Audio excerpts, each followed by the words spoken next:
On the Pope, Excerpt. Joseph de Maistre. 1816. Translated by Aeneas McDonell Dawson. Narrated by Skeptical Waves. This excerpt is generously provided by Anarch Books. See description for more information. Preliminary Discourse. Section 1. It may appear surprising that a man of the world should assume the right to treat of questions, which, until our time, have seemed to belong exclusively to the zeal and science of the sacerdotal order. I trust, nevertheless, that, after having weighed the reasons that have determined me to enter the lists in this honorable cause, every candid and well-disposed reader will approve them in his conscience, and absolve me from all baseness of usurpation. In the first place, as our order was during last century egregiously criminal in regard to religion, I do not see why the same order should not present ecclesiastical writers with some faithful allies, who shall array themselves around the altar to keep at a distance from it every rash assailant, without embarrassing the Levites. I doubt even whether, in these times, such an alliance has not become necessary. 1,000 causes have weakened the sacerdotal order. The revolution has plundered, exiled, massacred the priesthood. It has practiced every species of cruelty against the natural defenders of the maxims which it held in abhorrence. The ancient warriors of the sacred camp have departed to their rest. Young recruits are indeed coming forward to fill their places, but they are still necessarily few in number, the enemy having, by anticipation, cut off their supplies with the most fatal ability. Who knows, besides, if Eliseus, before taking wing for his heavenly country, cast his mantle on the earth, and if the holy garment may have been immediately gathered up? It is, no doubt, probable, that as no human motive could have influenced the determination of the young heroes who have entered their names among the new levies, everything may be expected of their noble resolution. And yet how much time must they not spend in acquiring all the knowledge requisite for the combat which awaits them? And when they shall have become masters of the necessary learning, will they have sufficient leisure to employ it? The most indispensable polemics scarcely belong to any other times than those of profound peace, when labors can be freely distributed according to strength and talents. Hewitt would not have written his Demonstration Evangelique whilst exercising his episcopal functions, and if Bergier had been condemned by circumstances to bear during his whole lifetime, in a country parish, the burthen of the day and of the heat, he would not have been able to present religion with that multitude of works which have entitled him to rank among the most excellent apologists. In such laborious occupations, holy, indeed, but overwhelming, are now more or less engaged the clergy of all Europe, but more particularly those of France, who were more directly and more violently struck by the revolutionary tempest. As regards them, all the flowers of the sacred ministry are withered, the thorns alone remain. As regards them, the Church is beginning anew, and by the very nature of things, confessors and martyrs must precede doctors. It is not easy to foresee the moment when, restored to its former tranquility, and sufficiently numerous to bring into full operation all the resources of its immense ministry, it may yet astonish us by its science, as well as by the sanctity of its morals, the activity of its zeal, and the prodigious success of its apostolic labors. I see no reason why, during this interval, which in other respects will not be lost to religion, men of the world, who from inclination have applied to serious studies, should not number themselves among the defenders of the most holy of causes. Even although they should only fill up the broken ranks of the army of the Lord, they could not be justly denied at least the merit of those courageous women who have been known sometimes to mount the ramparts of a besieged town, in order, if they could do no more, to strike terror into the enemy. All science, besides, always owes, but especially at a period like the present, a kind of tithe to him from whom it proceeds, for he is the God of sciences, and for him are all thoughts prepared. We are approaching the greatest of all religious epochs, in which every man is bound, if it be in his power, to bring a stone for the august edifice, the plans of which are obviously fixed. None ought to be deterred by mediocrity of talents. By this, at least, I have not been dismayed.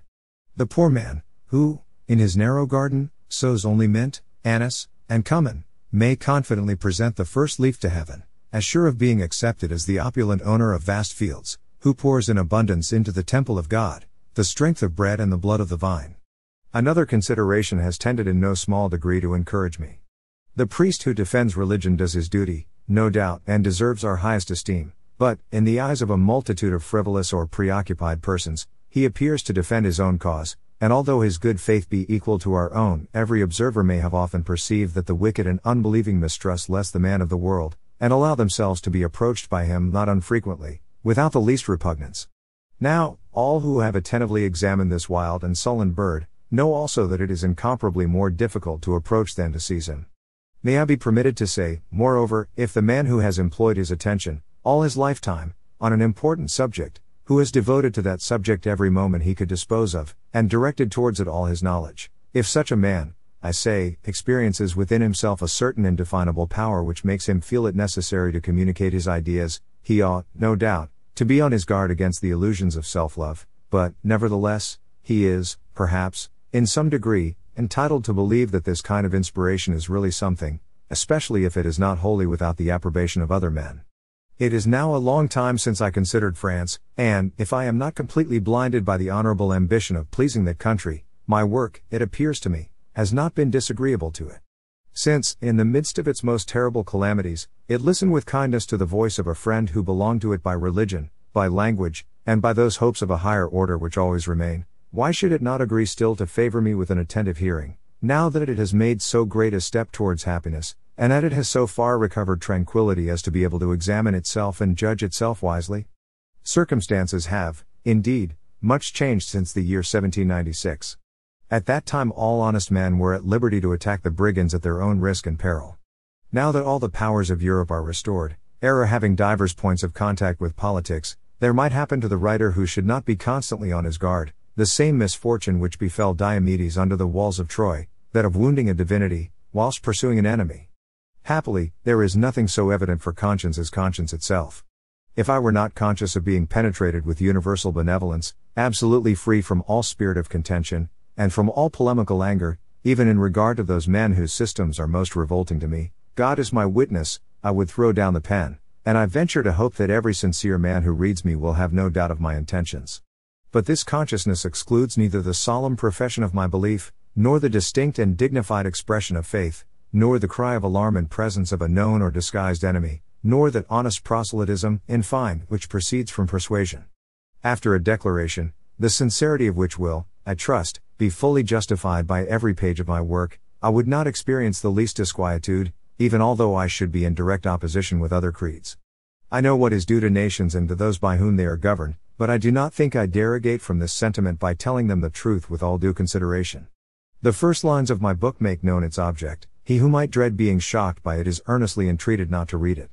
To me it is demonstrated, and I would most willingly prove the same to other men, that without the sovereign pontiff there is no real Christianity, and that no sincere Christian man, separated from him, will sign upon his honor, provided he be well informed, a clearly defined profession of faith. All the nations that have withdrawn from the authority of the Holy Father, no doubt, if taken in the aggregate, possess the right, the learned possess it not, to denounce me as paradoxical, but none are entitled to charge me with insulting them. Every writer who restricts himself to the sphere of a severe logic is wanting to nobody. The only honorable revenge that can be taken on him is, to reason against him, and better than he. Section 2. Although in the whole course of my work I have confined myself as much as possible to general ideas, it will, nevertheless, be easily perceived that I have given particular attention to France. Until that country understand how deeply it is in error, there is no safety for it. But if it be yet blind in this respect, Europe is still more so, perhaps, in regard to what it has to expect from France. There are privileged nations that have a mission in this world. In a former work I endeavored to explain that of France, which appears to me as visible as the sun. There is in the natural government, and in the national ideas of the French people, a certain theocratic and religious element, which is never lost sight of. The Frenchman stands in need of religion more than any other man. If he wants it, he is not only weakened, but mutilated. Consider his history. To the government of the Druids, which was all-powerful, succeeded that of the bishops, who were constantly, but much more in ancient times than in our days, the counselors of the king in all his councils. The bishops, and Gibbon remarks it, made the kingdom of France. There is nothing more true. The bishops constructed this monarchy as bees construct a hive. The councils of the church in the first ages of the monarchy were really national councils. The Christian Druids, if I may use the expression, performed in them the principal part. The forms had changed, but we always find the same nation. The Teutonic blood, sufficiently mingled with it to give a name to France, disappeared almost entirely at the Battle of Fontenoy, and left only the Gauls. We have the proof of this in the language, for when a people is one, their language is one, and if it be mixed in any way, but particularly by conquest, each constituent nation produces its portion of the national tongue, the syntax, and what is called the genius of the language, belonging always to the predominating people, and the number of words contributed by each nation is always exactly in proportion to the amount of blood furnished respectively by the divers nations composing the whole and joined together in national unity. Now, the Teutonic element is scarcely perceptible in the French language. Considered in the aggregate, the French are Celtic and Roman. There is nothing so great in the world. Cicero said, "Let us flatter ourselves as we will, we shall never surpass either the Gauls in valor, or the Spaniards in number, or the Greeks in talents, etc., but by religion and the fear of the gods, we excel all the nations of the world." This Roman element, naturalized in Gaul, admirably agreed with Druidism, which Christianity stripped of its errors and of its ferocity, whilst it allowed to remain a certain root, which was good, and from all these elements there resulted an extraordinary nation, destined to act an astonishing part among the other nations, and especially to hold for the second time the first place in the religious system of Europe. Christianity obtained among the French people at an early period, and with a facility which could only be the result of a particular affinity. The Gallican Church scarcely had an infancy; it was, so to speak, at its birth, the first of national churches, and the strongest support of unity. The French people enjoyed the singular honor, which they have by no means sufficiently appreciated, of constituting, humanly speaking, the Catholic Church in the world, by raising its august chief to the rank indispensably due to his divine functions, and without which he would only have been the miserable sport of Christian sultans and Muslim autocrats. Charlemagne, the modern Trismegistus, erected, or caused to be recognized, the pontifical throne, which was destined to ennoble and consolidate all other thrones. As there has not been a greater institution in the universe, there is undoubtedly none in which the hand of Providence has more obviously shown itself, but it is highly honorable to have been selected by divine Providence as the enlightened instrument in accomplishing a work so truly wonderful and without example. When, in the Middle Ages, we repaired to Asia and endeavored, sword in hand, to break on its own territory that formidable crescent which threatened all the liberties of Europe, the French were likewise at the head of this immortal enterprise. A private individual, who bequeathed to posterity only his baptismal name, adorned with the modest surname of hermit, with no other aid than his faith and indomitable will, moved Europe, terrified Asia, destroyed the feudal system, ennobled the serfs, removed from under its bushel the torch of science, and completely changed the European world.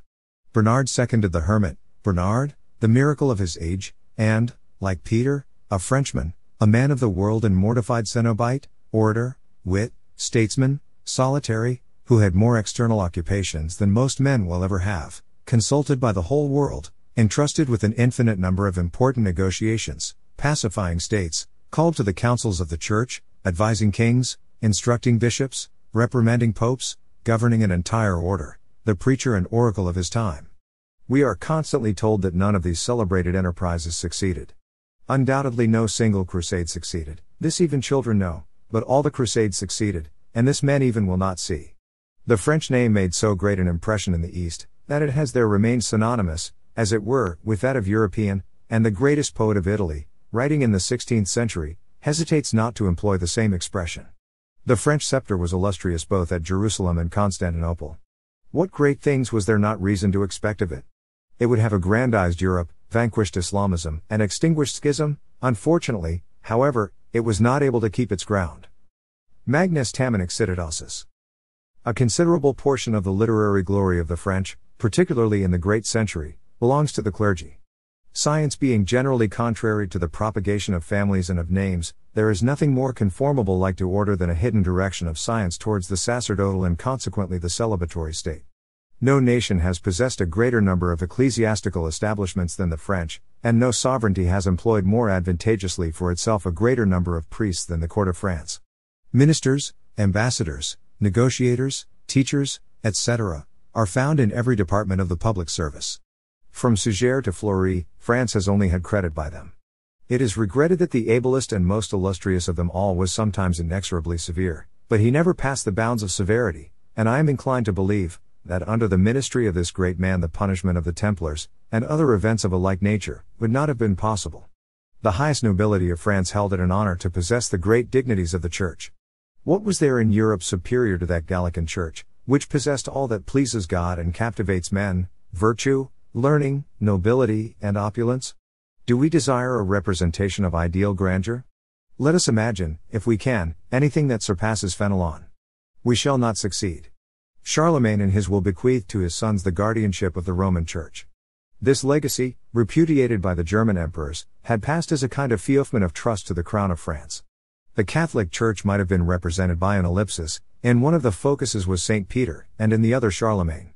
The Gallican Church, with its power, its doctrine, its dignity, its language, its proselytism, appeared sometimes to bring the two centers into contact, and confound them in the most magnificent unity. But, O human weakness! O deplorable blindness! Detestable prejudices, which I shall have occasion to speak of more at length in the course of this work, had wholly perverted this admirable order, this sublime relation between the two powers. By means of sophistry and criminal maneuvers, one of the brightest prerogatives of the most Christian king, that of presiding, humanly, over the religious system, and of being the hereditary protector of Catholic unity, was too successfully concealed from him.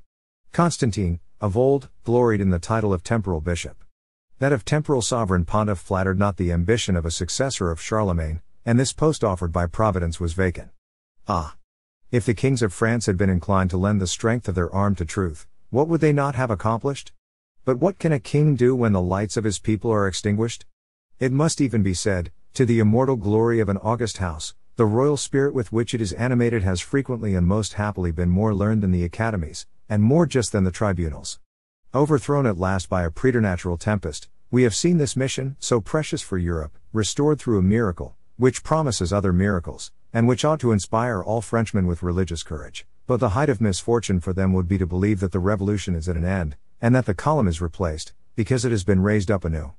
It must be believed, on the contrary, that the revolutionary spirit is, beyond comparison, more powerful and more dangerous than it was a few years back. The mighty usurper made use of it only for himself. He knew how to compress it in his iron hand, and reduce it to be only a monopoly for the benefit of his crown. But since justice and peace have embraced, the genius of evil has ceased to fear, and, instead of agitating at one point, it has reproduced a general ebullition over an immense surface.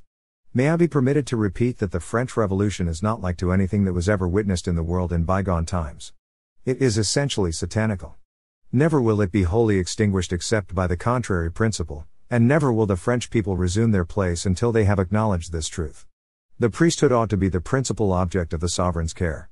If I had under my eyes the table of ordinations, I might predict great events.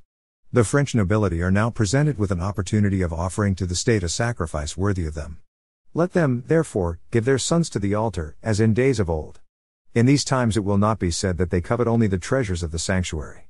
The Church, in earlier times, conferred on them riches and honor. Let them now make a return for her gifts, by bestowing upon her all they have yet in their power, the influence of their illustrious names, which will maintain the ancient opinion, and determine a multitude of men to follow standards borne by such worthy hands. Time will do the rest.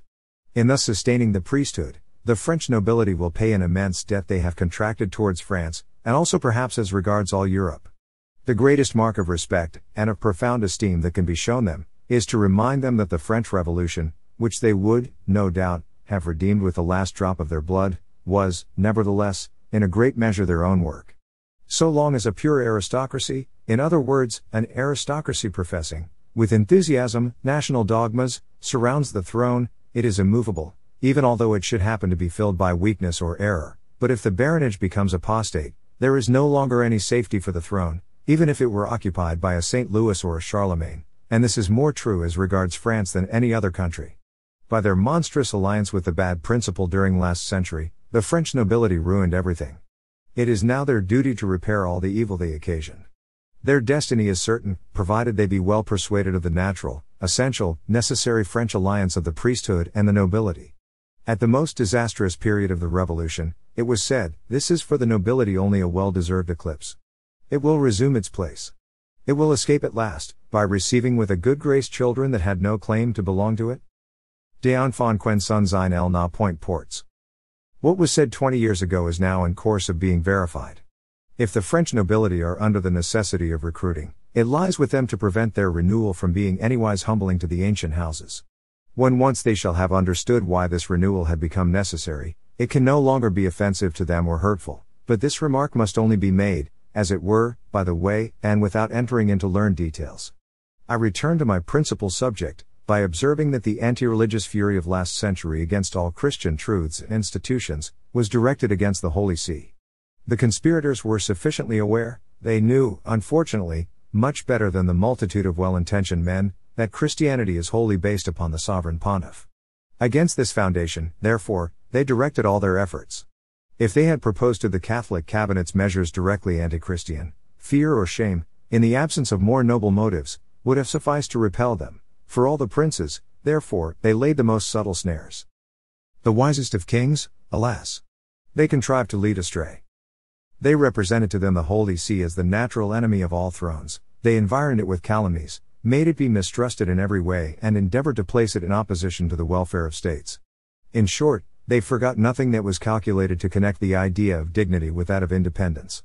By means of usurpation, violence, chicanery, and encroachments of every kind, they rendered the policy of Rome jealous and slow, and then accused it of deficiencies, which it owed entirely to themselves. In a word, they succeeded to a degree that causes the greatest alarm. The evil is such, that the consideration of certain Catholic countries may have sometimes scandalized parties that were strangers to truth, and averted them from it. Nevertheless, without the sovereign pontiff the whole edifice of Christianity is undermined, and only requires, in order to be utterly demolished, the development of certain circumstances, which will be shown in their true light. Meanwhile, facts are not silent. Were Protestants ever known to amuse themselves writing books against the Greek, Nestorian, or Syriac churches, which profess dogmas that Protestantism abhors? They do no such thing. On the contrary, they protect those churches, they compliment them, and show themselves ready to unite with them, always holding as a true ally every enemy of the Holy See. The infidel, on the other hand, laughs at all dissenters, and makes use of them all, quite sure that all, more or less, and each one of them in his way, will forward his great work, the destruction of Christianity. Protestantism, philosophism, and 1,000 other sects, more or less perverse or extravagant, having prodigiously diminished truths among men, it is impossible mankind should continue long in the state they are in at present. They are in agitation and labor, they are ashamed of themselves, and are seeking, with an indescribable convulsive energy, to make head against the torrent of errors, after having abandoned themselves to them with the systematic blindness of pride. It has appeared to me useful, at this memorable time, to set forth in all its fullness a theory no less vast than it is important, and to disencumber it of the obscurities with which men have obstinately persisted in enveloping it for so long a time. Without presuming too much on my endeavors, I trust, however, that they will not be altogether fruitless. A good book is not one which persuades everybody; if so, there would be no good book. It is one which completely satisfies a certain class of readers, to whom it is more particularly addressed, and which, moreover, leaves no doubt in any mind of the perfectly honest purpose of the author, and the indefatigable toil he has subjected himself to, in order to become master of his subject, and even to find for it, if possible, some new points of view. I flatter myself, in all simplicity, that in this respect, every equitable reader will decide that I am not out of order. I am convinced that it was never more necessary to surround with every ray of evidence a truth of the first class, and I also believe that truth stands in need of France. I am not without hope, therefore, that France will read me once more with kindness, and I would consider myself fortunate, above all, if its great personages of every order, reflecting on what I expect of them, should make it a point of conscience to refute me. 1. Infallibility. What has not been said about infallibility in a theological point of view? It would be difficult to add new arguments to those which the defenders of this high prerogative have already accumulated, in order to support it by undoubted authorities, and to disencumber it of the misrepresentations with which it has pleased the enemies of Christianity and of unity to surround it, in the hope of rendering it odious, at least, if it was by no means possible to do worse. But I am not aware it has been sufficiently remarked, with regard to this great question, as well as so many others, that theological truths are no other than general truths manifested and divinized within the sphere of religion, in such manner that it is impossible to attack one without attacking a law of the world.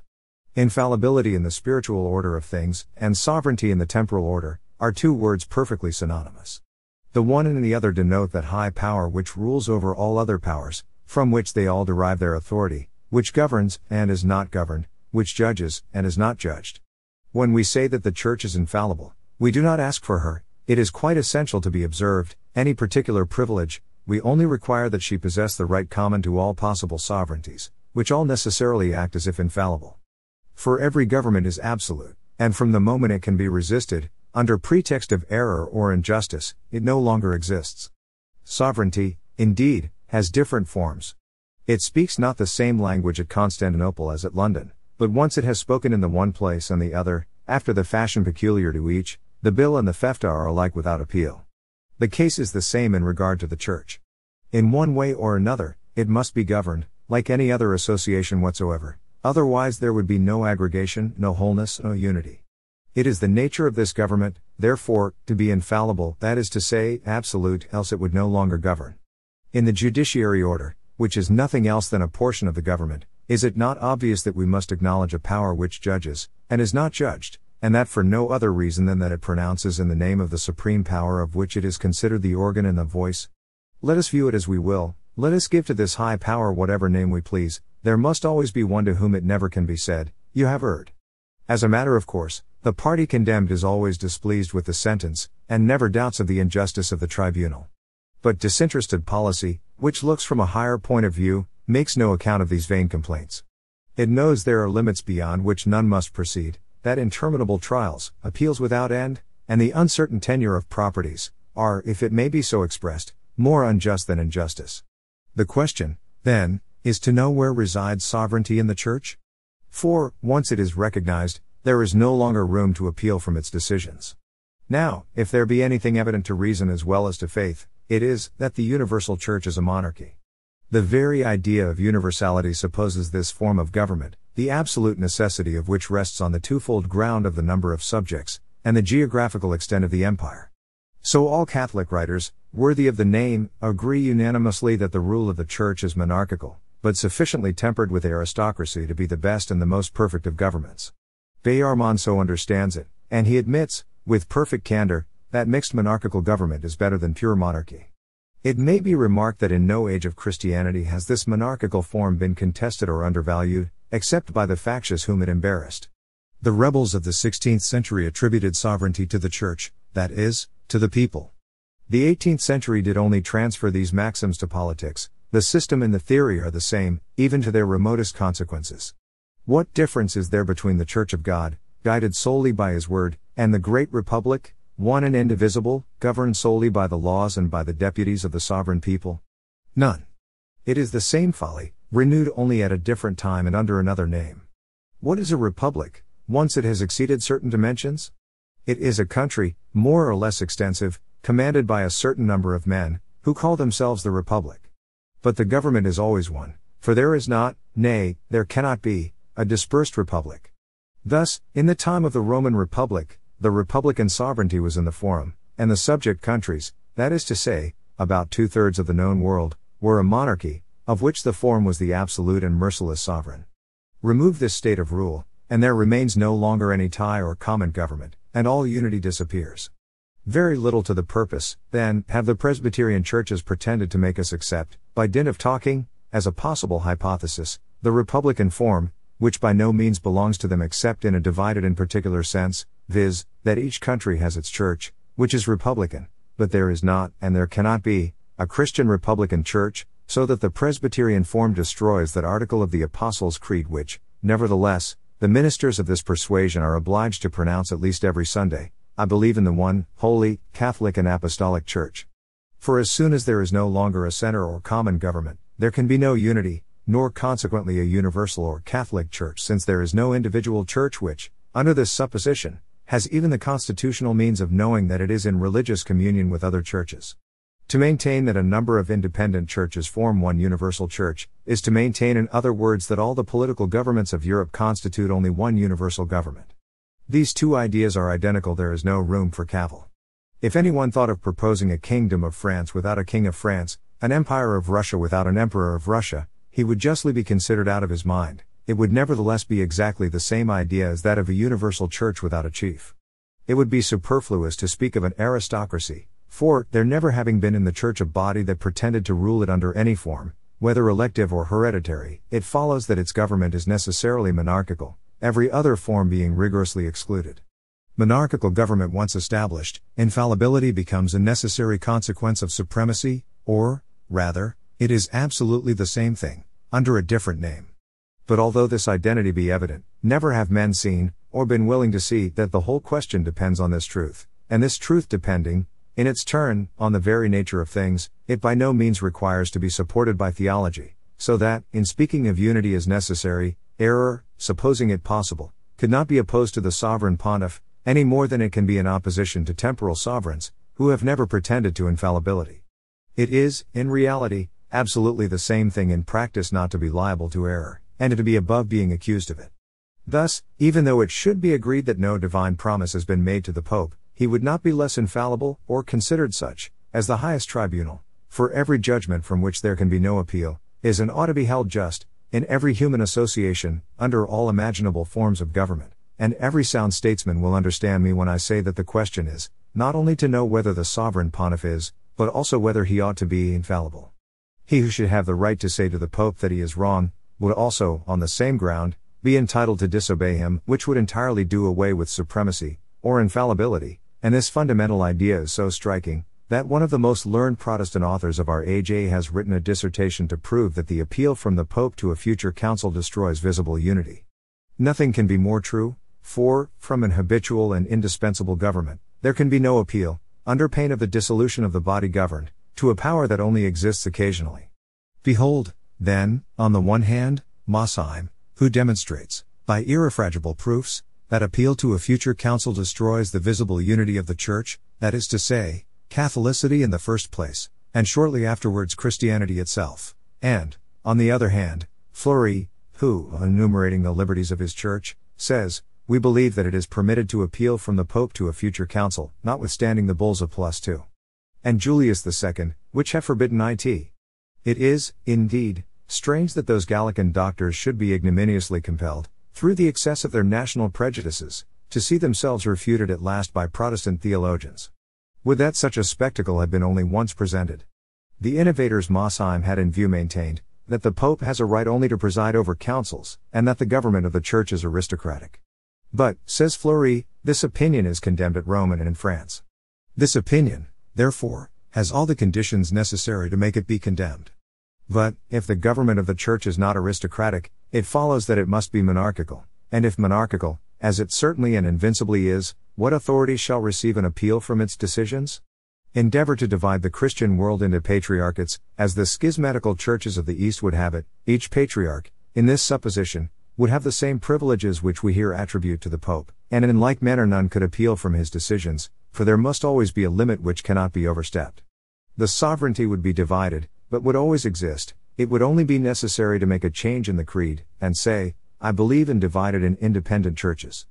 To this monstrous idea we should find ourselves driven, but it would ere long be improved upon by temporal princes, who, making very little account of this vain patriarchal division, would establish the independence of their particular churches, and disencumber themselves of the patriarch, as has happened in Russia, so that, instead of one infallibility, rejected as too sublime a privilege, we should have as many as it would suit policy to create by the division of states. Religious sovereignty, fallen in the first instance from the Pope to patriarchs, would descend afterwards from them to synods, and all would end by Anglican supremacy and pure Protestantism, an inevitable state of things, and which can only be more or less delayed or avowed wherever the Pope reigns not. Once admit appeal from his decrees, and there is no longer government, unity, or a visible Church. Because of not having understood these obvious principles, have theologians of the first order, such as Bossuet and Fleury, for instance, missed the idea of infallibility, so as to entitle the good sense of laymen to smile as they read them. The first tells us quite seriously that the doctrine of infallibility was first broached at the Council of Florence, and Fleury still more precisely names the Dominican Cajetan as the author of this doctrine under the pontificate of Julius II. It cannot be comprehended how men, otherwise so distinguished, have been able to confound two ideas so different as those of believing and maintaining a dogma. Wrangling is no attribute of the Catholic Church. She believes without discussion, for faith is a belief through charity, and charity argues not.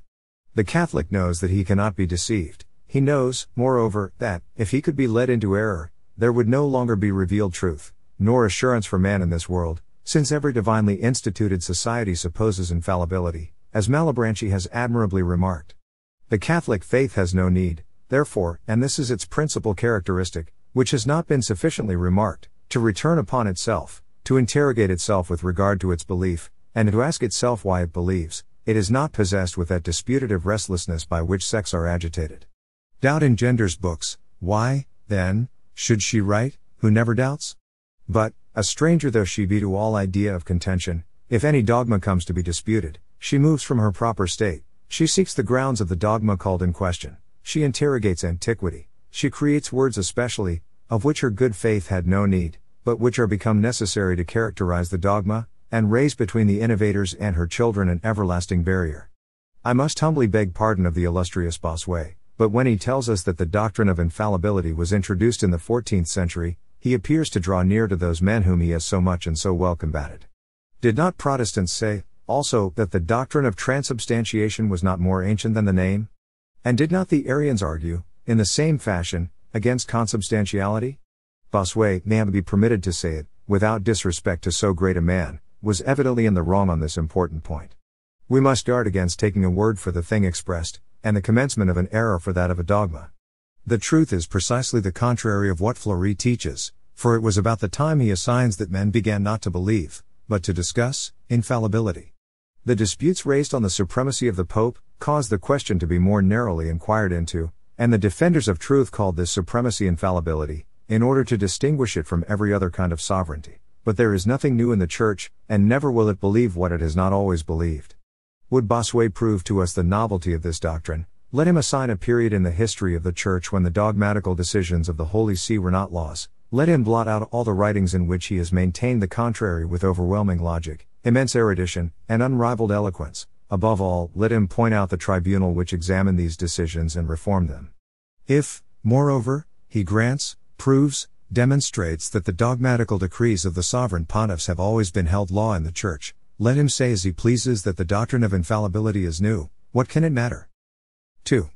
Councils. Vainly, in order to preserve unity in a visible tribunal, would recourse be had to councils, the nature and rights of which it is essential we should examine. Let us begin by an observation which admits not of the least doubt, viz., that a periodical or intermittent sovereignty is a contradiction in terms, for sovereignty must always live, always watch, always act. There is no medium for it between life and death. Now, councils being occasional powers in the Church, and not only so, but extremely rare and purely accidental, without any periodical and legal return, the government of the Church could not belong to them. Councils, besides, decide nothing without appeal, unless they be general, and such councils are attended with so much inconvenience, that it cannot have entered into the designs of Providence to confide to them the government of the Church.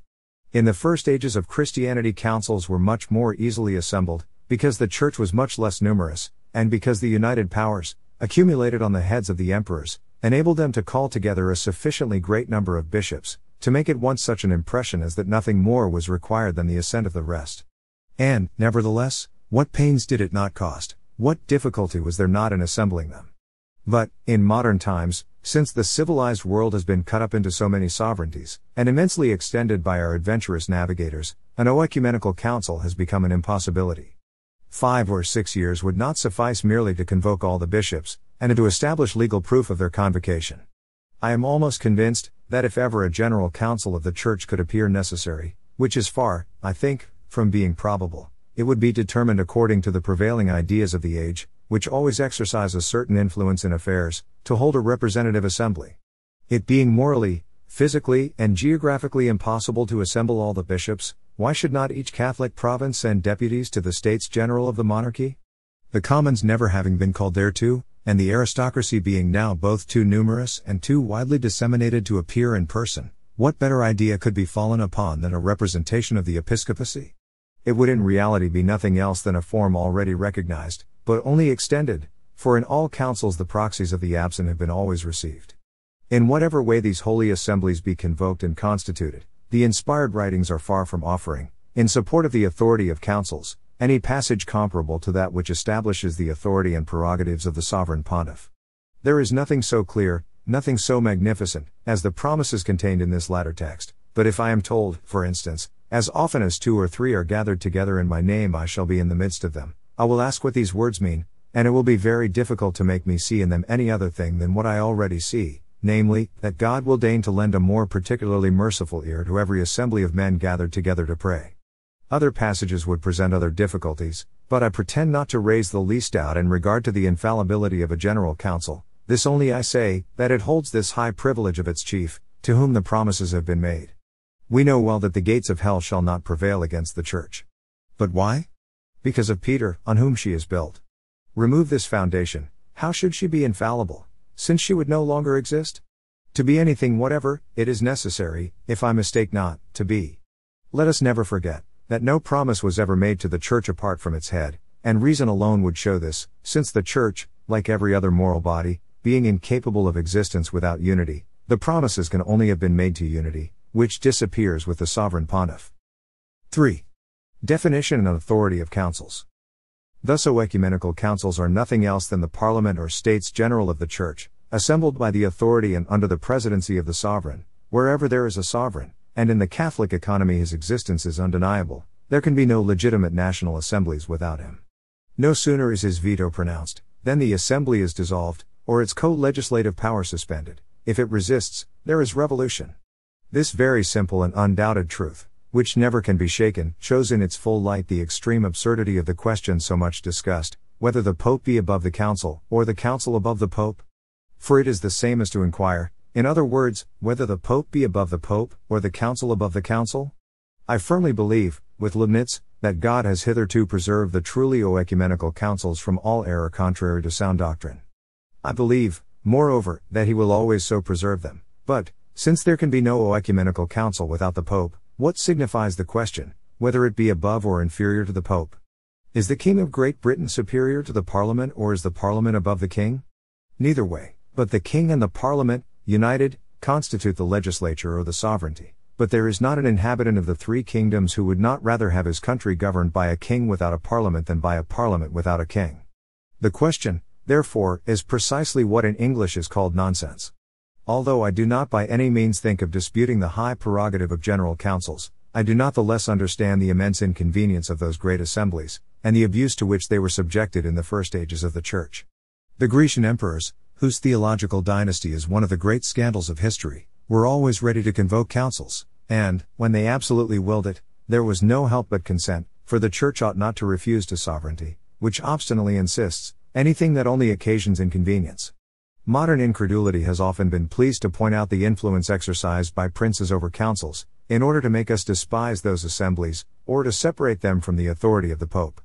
It has been answered thousands of times in regard to both of these false conclusions, but, let it say what it will on this subject, nothing is more indifferent to the Catholic Church, which ought not to be, and cannot be, governed by councils.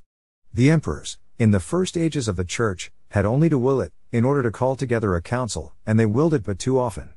The bishops, on their side, became accustomed to look upon those assemblies as a permanent tribunal, always open to zeal and to doubt, hence the frequent mention they make of them in their writings, and the extreme importance they attach to them. But if they had beheld other times, if they had reflected on the dimensions of the globe, and if they had foreseen what was destined to happen one day in the world, they would have well understood that an accidental tribunal, depending on the caprice of princes, and on meetings exceedingly rare and difficult, could not have been chosen to govern the eternal and universal Church. When, therefore, Bossuet inquires, with that tone of superiority less unpardonable, to be sure, in him than any other man, why so many councils, if the decision of the popes always sufficed to the Church? Cardinal Orsi makes an admirable reply, ask not us, ask not the popes Damasus, Celestine, Agatho, Adrian, Leo, who have condemned all heresies from Arius to Eutychius, with the consent of the Church, or of an immense majority, and who never imagined that oecumenical councils were necessary to repress them. Inquire of the Greek emperors, who absolutely willed there should be councils, who convoked them, who exacted the assent of the popes, and excited so much useless disturbance in the Church. To the sovereign pontiff alone belongs essentially the right of convoking general councils, which does not exclude the moderate and legitimate influence of sovereigns.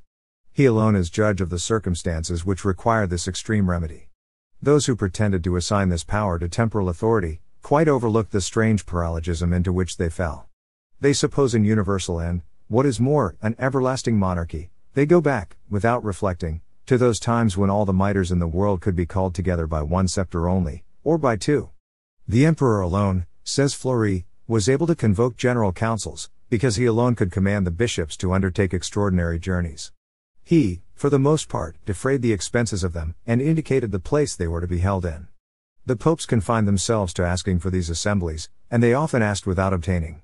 Well, here is another proof that the Church cannot be governed by general councils, God, the author of nature and of the Church, not having been able to put the laws of his Church in contradiction with those of nature. Political sovereignty being essentially neither indivisible nor perpetual, if we refuse to the Pope the right of convoking general councils, to whom shall we grant it? Would His Most Christian Majesty summon the bishops of England, or His Britannic Majesty those of France? See how these vain talkers have abused history. And, worse still, behold them combating the very nature of things, which absolutely requires, independently of all theological views, that an oecumenical council cannot be otherwise convoked than by an oecumenical power. But how could men, subject to a power, and subject they are, since it convokes them, be superior to that power, although separated from it? The mere uttering of this proposition demonstrates its absurdity. It may be said, nevertheless, and quite truly in one sense, that a general council is above the Pope, for, as there could be no council of this nature without the Pope, if it be said that the Pope and the whole episcopacy are above the Pope, or, in other words, that the Pope alone cannot revise a dogma decided by himself and the bishops assembled in general council, the Pope and sound sense alike admit the proposition. But that the bishops, separated from the Pope, and in opposition to him, are above him, is what cannot but be looked upon, even in the least unfavorable view, as extravagant. And the first supposition, even if not rigidly restricted to dogma, no longer satisfies good faith, and allows a crowd of difficulties to remain. Where is sovereignty in the long intervals between oecumenical councils? Why should not the Pope have power to abrogate or change what he might have done in council, provided there be not question of dogmas, and if circumstances imperiously require it? If the Wyatts of the Church called for one of those great measures which admit of no delay, as we have seen twice over in the course of the French Revolution, what should be done? Supposing the judgments of the Pope can only be reformed by a general council, who will summon together the council? If the Pope refuses, who will oblige him? And, in the meantime, how will the Church be governed, etc., etc. All these considerations recall us to the decision of sound sense, dictated by the clearest analogy, that the bull of the Pope, speaking alone from his chair, differs only from canons pronounced in general council, as, for instance, an ordinance of the marine, or of the waters and forests, differed, in regard to the French people, from one of Blois or of Orleans. The Pope, in order to dissolve the council, in as far as it is a council, has only to leave the room, saying, I am no longer of it. From that moment it is no longer anything but an assembly, and an unlawful one if it persists. I never could understand the French when they affirm that the decrees of a general council have the force of law, independently of the acceptation or confirmation of the sovereign pontiff.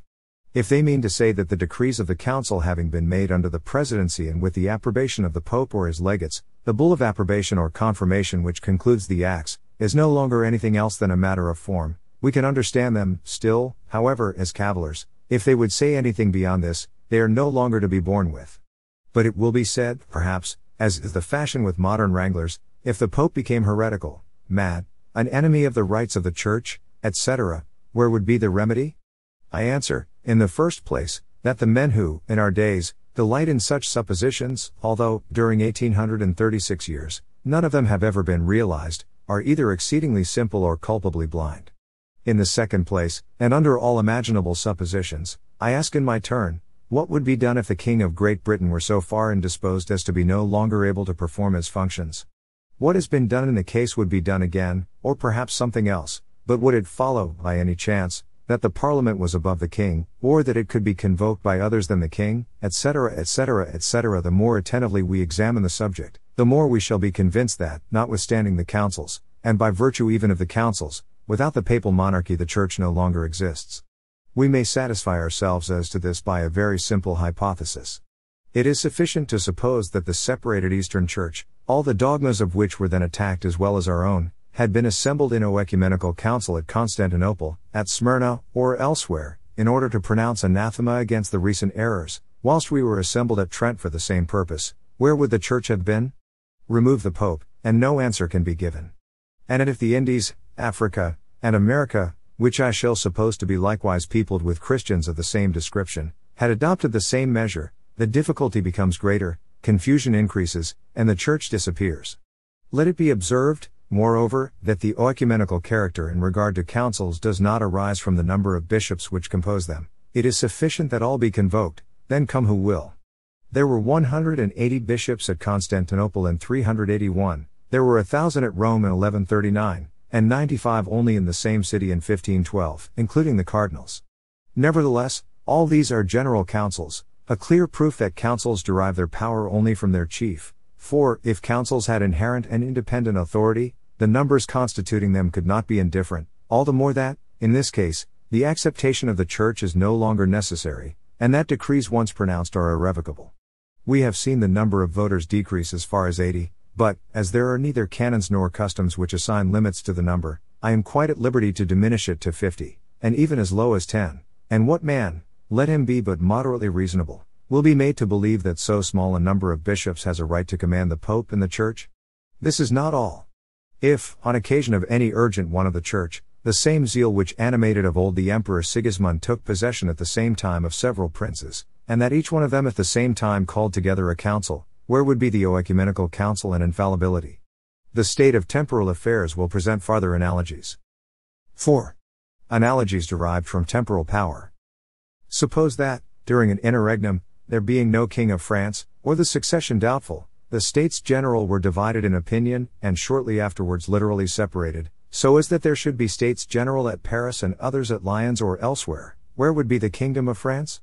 This is the same question as the preceding, where would the Church be? And, in either case, no answer can be given until the Pope or the King pronounce, it is here. Remove the queen bee, you will still have bees in abundance, but a hive, never. In order to escape the comparison of national assemblies, which is so urgent, so luminous, so decisive, our modern cavillers have objected that there is no parity between the councils of the Church and the States General, because the latter possessed only the right of representation. What sophistry! What dishonesty! How can they fail to see that there is question here of States General such as the argument requires? I enter not, therefore, into the inquiry whether they had a right to co-legislative power. I suppose them possessed of this privilege, and what is wanting in the comparison? Are not the ecumenical councils ecclesiastical States General, and are not the States General political ecumenical councils? Are they not co-legislative, according to our supposition, until they separate, without being so a moment after? Do not their power, their validity, their moral and legislative existence, depend on the sovereign who presides over them? Do they not become seditious, separate, and consequently null, the moment they act without him? And as soon as they are dispersed, does not the fullness of legislative power devolve on the person of the sovereign? Does the ordinance of Blois, of Moulins, or of Orleans, impair in the least that of the marine, the woods and waters, etc.? If there be any difference between the States and General Councils, it is wholly to the advantage of the former, for there may be States General, in the literal sense of the term, because they relate only to one empire, and because all the provinces of that empire are represented in them, whilst a General Council, in the literal sense of the term, is absolutely impossible, considering the great number of sovereignties and the dimensions of the terrestrial globe, the superficies of which is well known to be equal to 4 great circles, each 3,000 leagues in diameter. If it were remarked that, as the States General are not permanent, can only be convoked by a superior, can only decide in accordance with him, and cease to exist at the last session, there necessarily results from this, without taking anything else into consideration, that they are not co-legislative in the full force of the term. I should have very little difficulty in replying to this objection, for it would not be less certain that the States General may be absolutely useless during the time they are assembled, and that all the while the sovereign legislator acts in concert with them. I should be entitled, nevertheless, to speak as unfavorably of councils as Gregory Nazianzen has done. I never saw, said this great and holy personage, a council assembled without danger and inconvenience.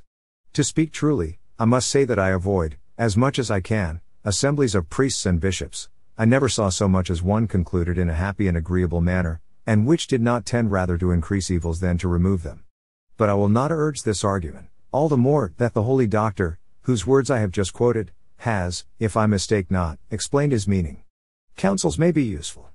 They would exist by natural, if not by ecclesiastical right, there being nothing so natural, in theory particularly, as that every human association should assemble as it best may, that is, by its representatives, under the presidency of a chief, in order to make laws, and watch over the interests of the community.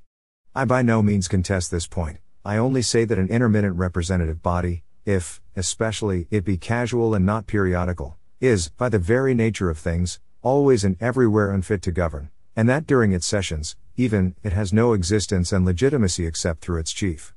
Let us transfer to England the political schism I have just supposed in France. Let the Parliament be divided, where will be the true one? With the King.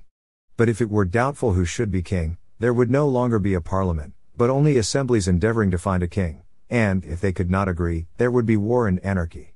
Let us make a supposition still more to the point, and admit only an assembly. Never will it be Parliament until it has found the King, but it will exercise lawfully all the powers necessary to attain this great end, for those powers, simply because they are necessary, are founded on natural right. As it is impossible for a nation to be literally assembled, it must act through its representatives. At all periods of anarchy, a certain number of men will seize on power, for the purpose of establishing order in some way, and if this assembly, retaining the ancient name and forms, enjoyed, moreover, the consent of the nation, manifested at least by its silence, it would possess all the legitimacy such unfortunate circumstances admit of. But if the monarchy, instead of being hereditary, were elective, and that there were several competitors elected by different parties, the assembly ought either to declare who should be king, if it discovered in favor of one of them obvious grounds of preference, or, if it saw no such decisive grounds, set them all aside and elect another. But here would be the limits of its power. If it assumed the liberty of making other laws, the king, immediately after his accession, would have a right to reject them, for the words anarchy and laws mutually exclude one another, and everything done in the former state can only have a momentary value, arising merely from circumstances. If the king found several things done in a parliamentary manner, that is, according to the principles of the constitution, he could give the royal sanction to these various dispositions, which would become laws, binding even on the king, who is, and on that account particularly, the image of God upon earth, for, according to the beautiful thought of Seneca, God obeys laws, but it was he who made them. And in this sense the law might be said to be above the king, as a general council is above the pope, that is to say, that neither the king nor the sovereign pontiff can recall what has been done in a parliamentary manner, and, by a council, in other words, by themselves in parliament and in council, which, far from weakening the idea of monarchy, completes it, on the contrary, and carries it to its highest degree of perfection, by excluding all accessory notion of despotism or of inconstancy. Hume has made a brutal remark on the Council of Trent, which it is worthwhile, nevertheless, to take into consideration. It is the only general council which has been held in an age truly learned and inquisitive. No one need expect to see another general council till the decay of learning and the progress of ignorance shall again fit mankind for these great impostures. If you take from this passage the insulting and scurrilous tone from which heresy is never free, there remains a good deal that is true. The more enlightened the world becomes, the less will a general council be thought of. There have just been 21 the whole time since the origin of Christianity, which would give about one general council to each period of 80 years. But we see that for 2 centuries and a half religion has done very well without them, and I do not believe that anyone thinks of them, notwithstanding the extraordinary wants of the Church, for which the Pope will provide much better than a general council, if men only understand how to make use of his power. The world has become too great for general councils, which seem only to have been intended for the youth of Christianity. 5. Analogies derived from temporal power. But this word youth reminds me of what ought to be observed here, that this expression, and some others of the same kind, relate to the whole duration of a body or an individual. If I picture to myself, for instance, the Roman Republic, which lasted 500 years, I know what these expressions mean, the youth, or the earliest years of the Roman Republic, and if there be question of a man who is to live about 80 years, I shall be guided in this case also by the total duration, and it is obvious that if man lived 1,000 years, he would be young at 200. What, then, is the youth of a religion that is destined to last as long as the world? There is much said about the first ages of Christianity. In truth, I know not what assurance we have that they are past. Whatever may be the case, there cannot be a more fallacious argument than that which would recall us to the first ages without knowing what is said. It would be better to say, perhaps, that in one sense the Church never grows old. The Christian religion is the only institution which knows no decay, because it alone is divine. As to externals, practices, ceremonies, it makes allowance more or less for human variations. But in things essential it is always the same, its years shall not fail.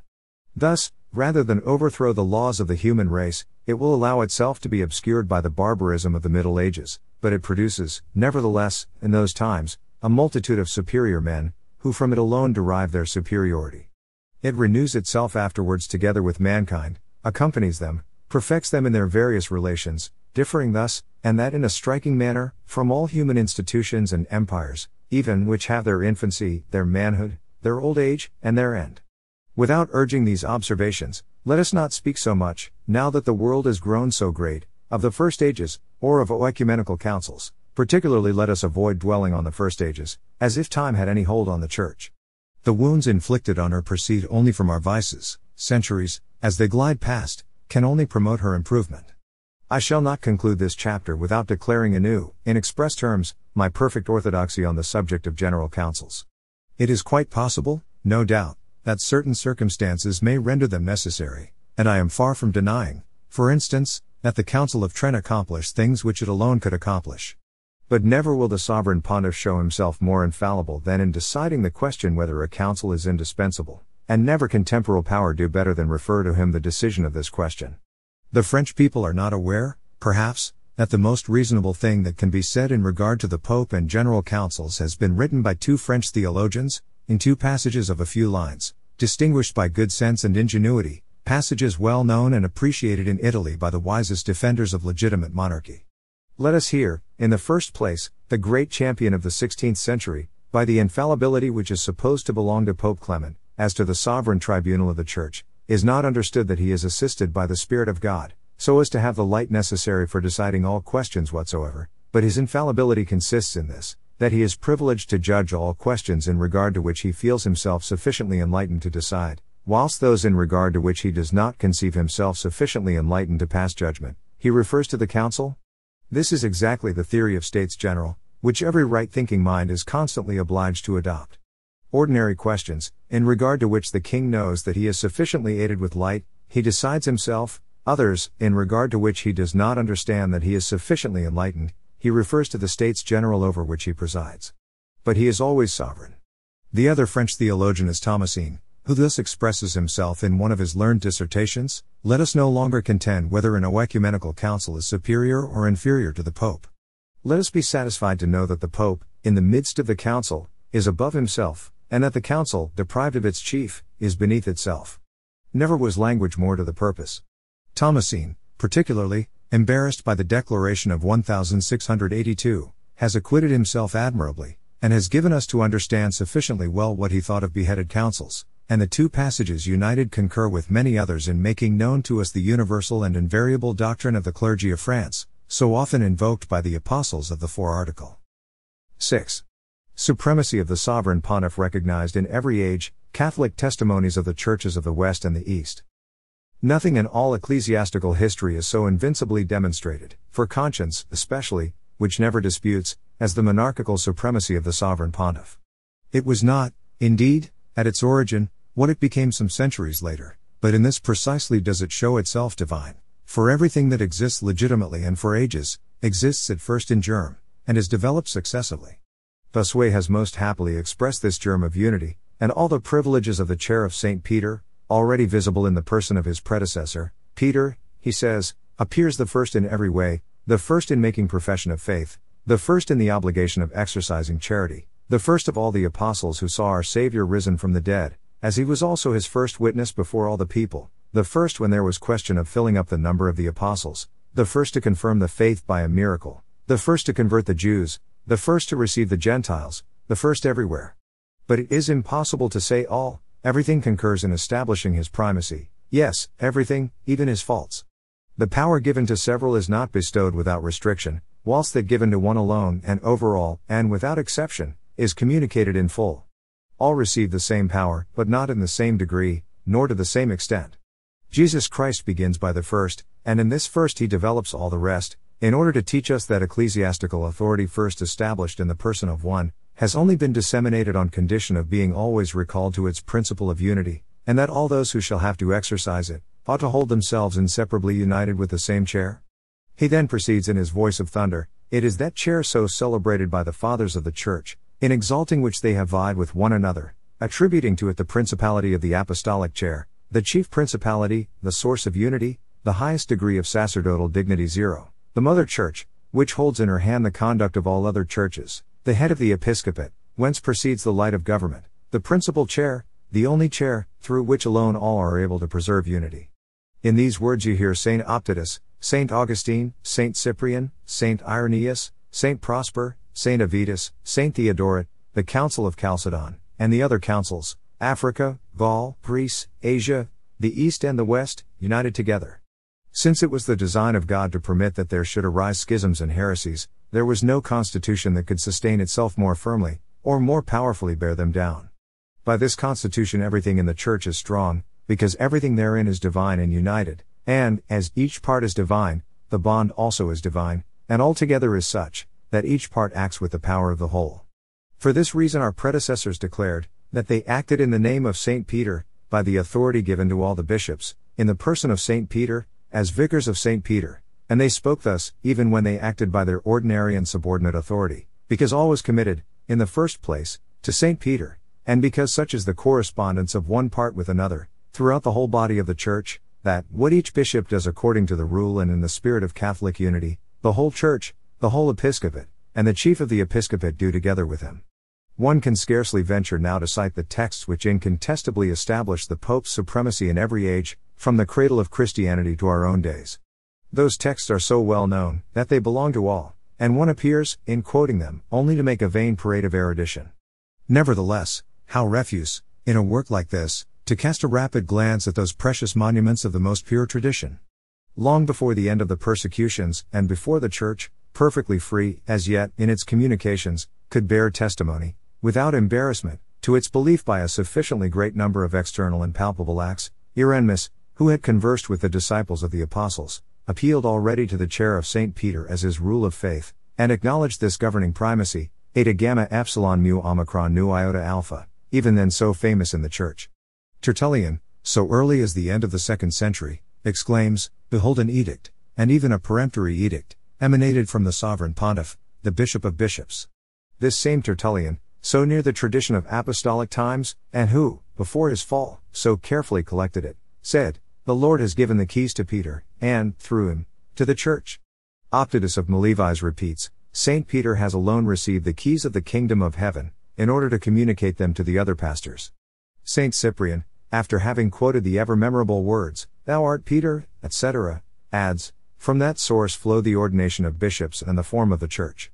Saint Augustine, instructing his people, and with them the whole Church, does not express himself less clearly. "The Lord," says he, "has confided to us his sheep, because he has confided them to Peter." Saint Ephrem, in Syria, speaks of a simple bishop as occupying the place of Peter, because he considered the Holy See the source of the episcopate. Saint Gaudentius, speaking from the same idea, calls Saint Ambrose the successor of Peter. Peter of Blois writes to a bishop, "Father, call to mind that you are the vicar of the blessed Peter." And all the bishops of a council of Paris declare that they are only the vicars of the Prince of the Apostles. Saint Gregory of Nyssa confesses the same doctrine in presence of the Eastern Church. "Jesus Christ," says he, "has given, through Peter, to the bishops, the keys of the kingdom of heaven." And now that we have learned the doctrine in regard to this point of Africa, Syria, Asia Minor, and France, we rejoice all the more to hear a holy and learned Scotchman declare, in the 6th century, that bad bishops usurped the chair of St. Peter. So persuaded were men everywhere that the whole episcopate was, as it were, concentrated in the See of Peter, from which it emanated. This faith was that of the Holy See itself. Innocent I wrote thus to the bishops of Africa, "You are not ignorant of what is due to the Apostolic See, whence proceed the episcopate and all its authority." When questions on faith are agitated, I think that our brethren and fellow bishops ought only, in regard to them, to refer to Peter, that is to say, to the author of their name and of their dignity. And, in his letter to Victor of Rouen, he says, "I shall commence, with the assistance of the Apostle St. Peter, by whom the apostolate and the episcopate began in Jesus Christ." St. Leo, faithful depositary of the same maxims, declares that all the gifts of Jesus Christ here only reached the bishops through Peter, in order that from him, as from the head, all divine gifts should be diffused over the whole body. I take pleasure in bringing together, at first, the passages which establish the ancient faith on the great axiom that is so terrible to innovators.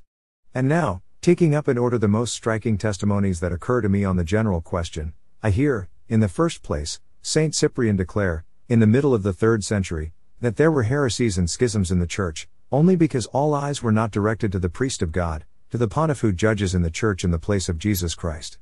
In the 4th century, Pope Anastasius calls all Christian people, my people, and all Christian churches, members of my proper body.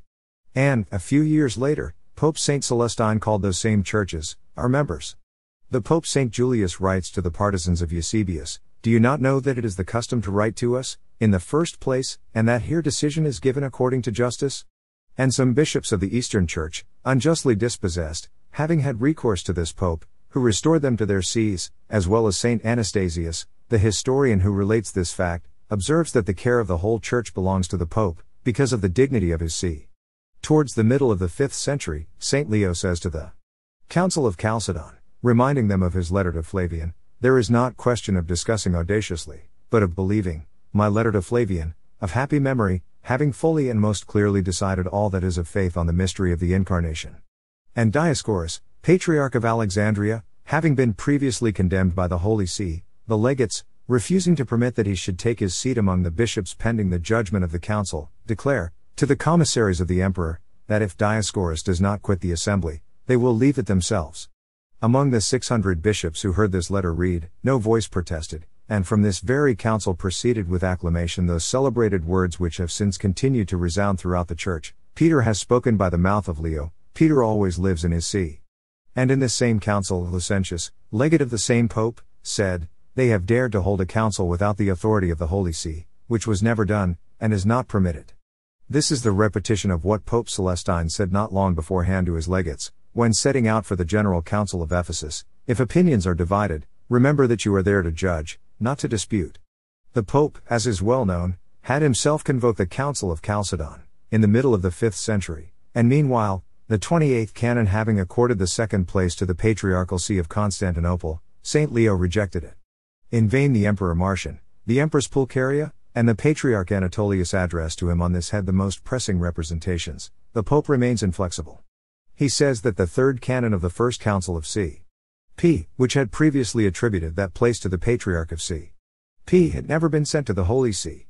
He quashes and declares null, by apostolical authority, the 28th canon of Chalcedon. The Patriarch submits, and agrees that the Pope was entitled to his obedience. The Pope had himself previously convoked the Second Council of Ephesus, and nevertheless he annulled it, and refusing it his approbation.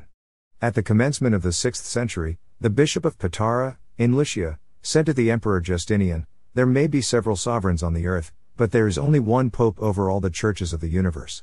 In the 7th century, Saint Maximus writes, in a work against the Monothelites, if Pyrrhus pretends not to be a heretic, let him not lose his time exculpating himself before a multitude of people, but prove his innocence to the blessed Pope of the most holy Roman Church, that is, to the Apostolic See, to which belong government, authority, and power to bind and to loose over all the churches that are in the world, in all things and in every way. In the middle of this same century the bishops of Africa, met in council, said to Pope Theodore, in a synodal letter, our ancient laws have decided that, of all that is done, even in the most remote countries, nothing ought to be examined or admitted before your illustrious See have taken it into consideration. At the end of the same century, the Fathers of the Sixth General Council, 3rd of G.P., receive in the 4th session the letter of Pope Agatho, which says to the Council, never has the Apostolic Church strayed in the least from the path of truth. The whole Catholic Church, all the oecumenical councils, have always embraced its doctrine as that of the Prince of the Apostles. And the Fathers reply, yes. Such is the true rule of faith. Religion has always remained unchangeable in the Apostolic See. We promise to separate henceforth from Catholic communion all who shall dare not to agree with that Church. The Patriarch of C.P. adds, I have subscribed this profession of faith with my own hand. Saint Theodore Studite said to Pope Leo III, at the beginning of the 9th century, they have not feared to permission, whilst they could not hold even an orthodox one without your knowledge, according to ancient custom. Wettstein has made, in regard to the churches of the East in general, an observation which Gibbon justly looks upon as very important. If we consult ecclesiastical history, we shall see that, so early as the 4th century, when there arose any controversy among the bishops of Greece, the party which desired to conquer, hastened to Rome, in order to pay court to the majesty of the pontiff, and gain over to their side the Pope and the Latin episcopate. Thus did Athanasius proceed to Rome, well accompanied, and remain there several years. We may well pardon a Protestant pen the expression, party that desired to conquer. The fact of pontifical supremacy is not, on that account, less clearly acknowledged. Never did the Eastern Church cease to recognize it. Why such frequent recourse to Rome? Why that conclusive importance attached to its decisions? Why that court paid to the majesty of the pontiff? Why, in particular, do we behold the celebrated Athanasius repair to Rome, spend there several years, and, in order to plead there his cause, learn with extreme difficulty the Latin language? Whoever saw the party that desired to conquer paying court in the same fashion to the majesty of the other patriarchs? There is nothing so evident as the supremacy of Rome, and the bishops of the East never cease to confess it by their acts as well as by their writings. It were superfluous to accumulate authorities derived from the Latin Church. For us, the primacy of the sovereign pontiff is precisely what the system of Copernicus is for astronomers. It is a fixed point, from which we start. Whoever hesitates on this point, understands nothing of the Christian religion. No unity of the Church, said St. Thomas, without unity of faith, but no unity of faith without a supreme head. The Pope and the Church are all one.